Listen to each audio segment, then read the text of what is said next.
Do you know the Sakhi of Guru Ka Bagh, Morcha?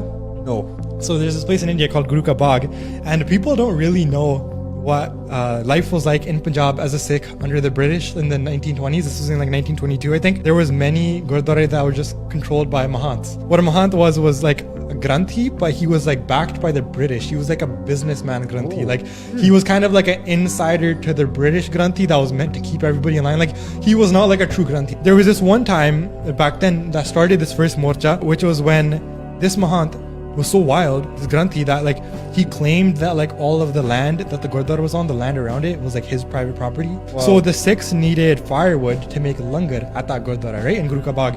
And the mahant guy, he was like, hey, like you can't take the wood, like you have to pay me for it. Like, the Sikh leadership at the time, like whatever they called it, Akali leadership, they started the official Guru Ka Bagh Morcha. And so what they would do is like, it wasn't violent, but they would go to that gurdwara every day and they would just get arrested.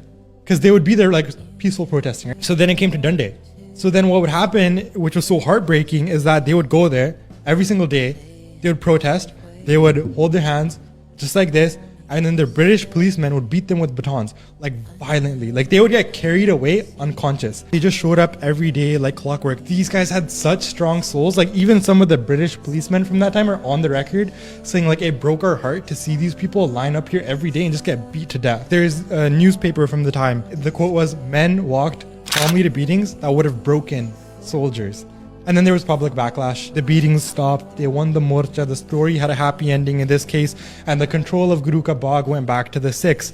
But it's a beautiful story for when you're facing hate and adversity. And it's like there's no need to rebel, but there is a need to stand up for yourself. How Sikhs respond, it's just beautiful. And it all teaches you something about we always take the higher road.